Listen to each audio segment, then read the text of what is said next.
All right, welcome back, guys, to another episode of Goalies Are. I am joined this week by Windsor Spitfires goaltender Joey Costanzo. And Joey, I need you to answer the question, or finish the statement, rather. Goalies are Goalies are a different breed. a different breed. Okay. What makes goalies such a different breed? Well, yeah, I mean, it's one of the most unique positions in sports, right? There's not many other sports where a specific position looks completely different than the rest of the players on the field or on the ice or whatever it is. And I think if we as goalies take pride in that. You hear a ton of stories about goalies being weird or whatever. I tried my best to be as normal as possible, but yeah. What does goalies are weird mean to you? Like when that statement comes out all the time, like, but what does it mean to you? Well, yeah, I mean, immediately your mind goes to superstitions or just the way they carry themselves. But at the end of the day, I don't consider myself that much of a superstitious person. I kind of I enjoy that it's a team sport. I like to be with my team. I don't know if I necessarily fit the complete weird goalie mold, but I just like being a hockey player. I do feel like I hear that a lot where goalies are like, it doesn't apply to me. I'm not weird. And then like they'll start breaking things down and it's like, okay, well, maybe there's a couple things in your routine that might add into that. Well, yeah, I mean, there's a lot of us, and a lot of that stuff kind of gets drowned out. Maybe we don't see it, but other people do. So I don't know what to tell you. Has anyone brought anything to your attention where they're just like, dude, what are you doing? I don't think there's one specific thing.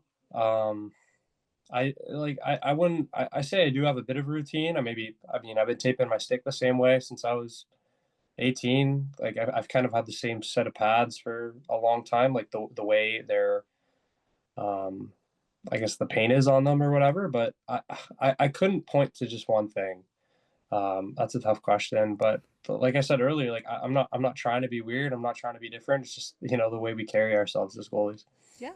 Okay, so I have to ask, like going back to the beginning, how did you get your start in hockey? But then also, how did you start being, a goaltender? Yeah, so I guess there's a bit of a fun story to it. So I mean, I guess like any Canadian kid, my parents just threw me on the pond with skates when I was 2 years old and just expected me to skate, and I loved it. I wasn't put in hockey when I was young. First, initially, I was actually put in like almost like figure skating, learn to skate, Okay. and I loved it. I guess that's where I kind of learned to C cut and stride, backward skate, all that stuff. But on the very last day, I would have been 3 years old. So on the very last lesson of the winter, I guess they brought out like mini sticks and wiffle balls and like a couple like mini like soccer indoor nets or whatever, and we played like hockey or whatever it was for like the rest of the hour, and I was crying and crying, and they were like had to like pick me up and pull me off the ice. I was having way too much fun. My parents were like, all right, I guess he's a hockey player. So from then on, I grew up in Toronto playing for the Weston Dodgers, and I was a player. I started as a defenseman, and my team was just terrible. It would have been Tyke, so 4 and 5 year olds, and our whole team was young. We were all 4 year olds, so we were terrible. We didn't win a game the whole season. I think we had one tie. And our goalie, the only reason why he was our goalie is because he didn't know how to skate. So we just figured, okay, we'll just push him in the net at the start of the game, and we'll just tell him to lay down because nobody could raise the puck yet. Okay. So, as the year went on, kids started getting better, and they just raise it over him, and he would just sit there, and we'd lose like a bunch, like 6, 7, 8, nothing. So by the end of the year, I would literally go behind the goalie and try to make saves. And then from then on, like you couldn't get me out of the net. I guess, one thing led to another. And then finally my parents caved in. They're like, okay, I guess you're a goalie now. They So all just that's how kind of that change their started. mind. They're like, okay, I guess this is the plan for you now. Yep.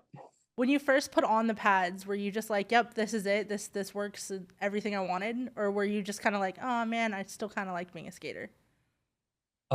Actually not initially. So I started, I guess, on a tryout that next season.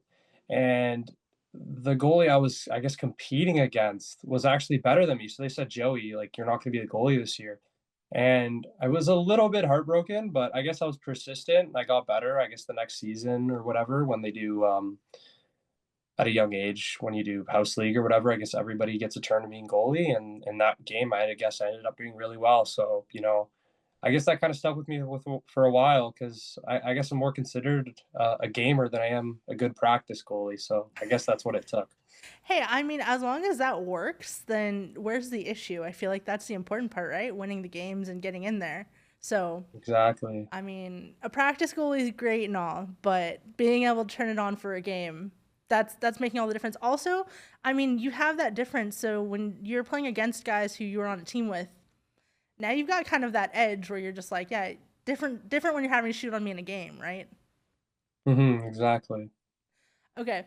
That's really fun because I feel like a lot of guys like their first time in net is during that like Might's like rotation where everyone kind of gets a turn in net versus like, I was already doing it. I wanted to be there.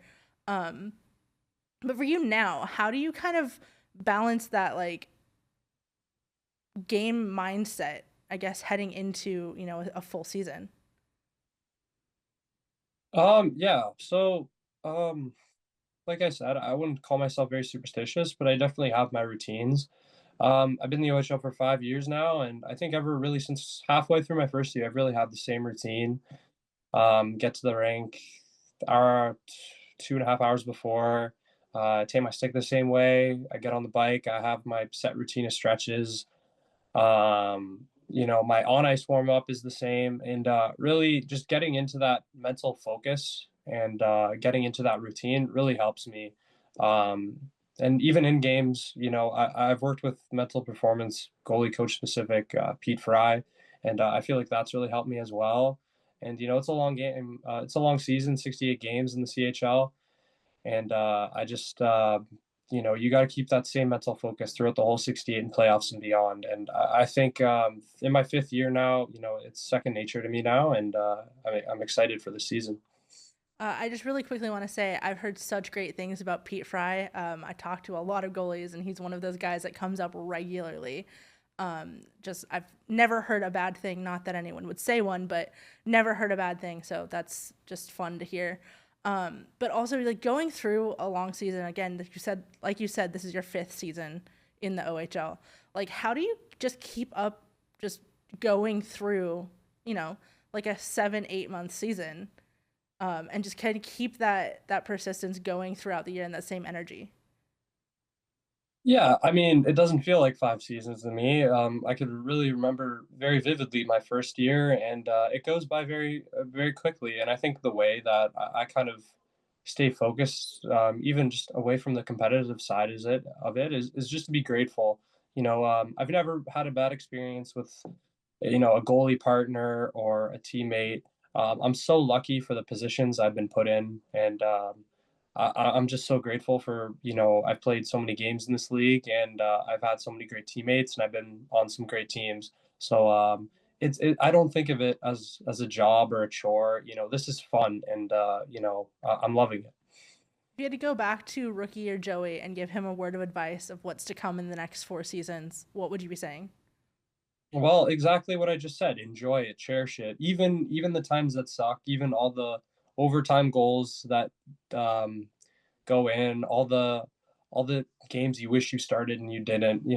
Take a step back and look about how amazing your life is. Think about how amazing your career's been up to this point, and just stop the puck. And just stop the puck. I love that. Okay, so if you had to kind of wrap up the last 4 years, not necessarily including this one yet, with one word, what would it be? Roller coaster. I've been on a team that's won the division twice. I've been on a team that's come last in the division twice, and you know what? I'm proud of that. I'm proud of all the trials and tribulations I've had. I'm proud of all the great moments I've had, and especially this year in Windsor. I think it's all coming together for our group right now, leading into my final year, and I'm excited to see what this team can do. Yeah, what is working so well right now? I mean, like you alone already have what, an 11-2 record, which is insane. But just like for the full team, what's clicking so well right now? I think we're a really close group, and it's a little cliche, but at the end of the day, we all think as one, and you're only as strong as your weakest link. And I think we have an extremely deep team this year. We have a good mix of veterans and young guys, and we have a lot of fun. Obviously, we have some great players, Green Tree and Nesbits, but we have a lot of unsung heroes as well. and we're coached well.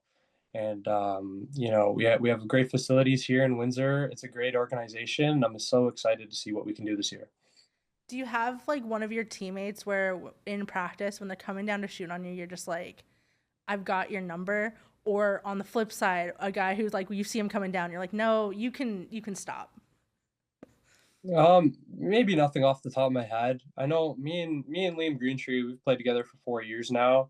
Every game we'll do, or sorry, excuse me, every practice we'll have like a little 3 puck competition at the end of practice. I beat him today, but he's beat this week. I think he's beaten me once. I've beaten him once. So having a guy, it's not a bad guy to go through junior hockey with. Obviously, he's an amazing player, NHL first round pick, and he has a strong future in the sport. Yeah, I mean, not a bad guy to be taking pucks from either way, whether or not you're winning it or not. Like, either way. Okay, so that leads me decently well into this next question because he might be one of the answers. But this is one of the weird ones. But if you were to make a zombie apocalypse team out with 3 teammates right now, who would they be? But I also need to know why they'd be on the squad. Oh boy. We have we're a good team for this. We're really big, we're a real physical team. But for me, I'll go Ethan Belchez. Big guy, 6'5", 220 or whatever he is. He's a monster. He'd be a fun guy to be with too. He'll protect me. I gotta go Wyatt Kennedy. He's our sheriff. He'll protect Okay. me. And then there like I don't think there's a guy like that would be a bad answer on our team. You could go for the 3 spot. You could go Connor Walton. You could go Liam Greentree. You could go AJ Spelsey. There are a ton of guys I could take, but I think just on vibes alone, I gotta go Anthony Cristoforo. He's more of a medium-sized defenseman, but he doesn't play like it. He plays like he's 6'6". He has the swagger, he has the attitude to do whatever, and he's one of my best friends. So I'll say those three. I have Kennedy and Belchez to protect me, and then just the vibes guy is going to be Anthony Cristoforo. I love that. We're big on vibes on this show, so that's an excellent answer just for me personally. Okay, the follow up for that though is how long do you think you guys would last? Oh, it depends on the severity, but at the end of the day, we could last for a while. Those two big boys, um, pair together whenever they're on the ice together, it feels like, I'm nice and cozy back there on the ice. So in a zombie apocalypse, I don't see it being much different. I think we do pretty well. Okay, nice and prepared. I like that so much. Especially, that takes us back onto the ice is, what is it for you this season that you're kind of like when games are going on, are you I don't want to say fully locked in because I have a feeling like, yeah, you're always fully locked in during a game. But are you able to kind of like take it as like we're in a good place, we're doing well, and like when the guys are scoring, when things are kind of picking up, you're just kind of like getting into the rhythm rather than thinking about it too much? Yeah, I mean, even when things aren't going well, I think we have a great 0-0 mentality, and I think we know deep down that even if you have a lead, we're a hard team to play against, and you're going to be biting your nails because you don't want to see us play hard when we're down, and we're not down often to start this season. So I think mentally this team is in a great spot, and look at the standings, we're doing well. And like I said, I'm just excited to see what this team can do further down the stretch. What are your expectations for the rest of the season? I mean, I don't want to jump the gun or anything, and we have a saying on the team: drive within the headlights. But obviously, our number one goal is to win a Memorial Cup, and I think that's attainable for us. We have a great team. Like I said earlier, we're very deep, top to bottom, forwards in, and I'm excited to see what this team can do. Okay, we have to get back to goalie talk a little bit, and I one of my favorite questions is always about gear. But who have you seen, whether it's in the NHL or not? Who do you think has the best gear or has had the best gear in the past? The best gear. Well, I gotta like I've seen Jordan Binnington a lot. We're from the same area. We're both from the GTA. We've both trained with Dave Franco growing up. I've seen a few of his sets. I loved his Four Nations setup with Team Canada. Fair. I mean, pick your poison. There are a lot of goalies you can go with. From Toronto, I grew up a bit of a Leafs fan. Stolars has had some pretty cool sets. I remember James Reimer and Jonathan Bernier had some pretty cool sets when I was growing up. Uh, man, um, I mean, you name it. I mean, pretty much every goalie in NHL. You can do so many cool things nowadays with Hmm. all the specs and whatnot with goalie branding. So, I mean, pick your poison. And everyone kind of has their own style, and it's really fun to see. But on that, if you can make a set any colors, like despite whatever team you're on, if you got to choose like any colors, any style, what would you be like? What would that look like? I don't know if I have the guts to pull it off again, but I got to go back to my 16-year-old year in Niagara. Um, I had a black base pad, the CCM eFlex 5s on CCM was still in the league, and I had flames on the pad, and we're the ice dogs, so Okay. flames and ice don't really go together. But I had those, and I saw it. I'm blanking on the name. I don't think it was Kippersoft, but it was like a 2010s Flames goalie, and I saw him when I was doing the specs on my pads. I'm like, okay, I got to do that. That's pretty sweet. And I think it was a little bit cocky of a 16-year-old who's never been in the league before to do something that flashy. If I were to do it again, I'd probably go maybe a little more quiet back then, and then something like that now. But that's my all-time favorite pad. See, it might be a little flashy for a 16-year-old, but I also think that maybe 16 is the time, like, you have the excuse of, like, I'm 16, like, I'm just having fun with it. Versus, like, maybe now guys might get on you a little bit more of, like, oh, yeah, you think you're the man. But, like, I could be wrong. Yeah, I mean, 16-year-old Joey definitely had that confidence and that flair. So, not to say I don't have that now, but like I would do that again if I could. Okay. All right. So we maybe have to keep an eye out for, like, in the future down the road, right? Like, maybe not this I season, but, like, could come back. You never know. I guess so. And I don't know. There's a bunch of teams, right colors, right timing. Who knows? Who knows? I'm just saying. To be fair, you guys do have a lot of red now, so Yeah, I mean, I do have a set coming in, but if I do get a playoff set this year, maybe I'll go a little bit more loud. okay. See, I think that would be the perfect time for it too. Like 100%, that's the time. Okay. Exactly. So we've talked about gear, we've talked about your goalie history, like we've talked a little bit about this season. But for you, the mindset, I think, as I've been talking to goaltenders of, everyone wants to kind of stay even keeled throughout the season. You don't want to too high, you don't want to go too low. What is it for you that kind of keeps you in that sweet spot, and like how do you manage that on your own? Yeah, I mean, I've done it before. This is my fifth season. Um, I've been very grateful to have a lot of good goalie partners and that you know keep me at five and really help me this year. I have Michael Newlove behind me and with me.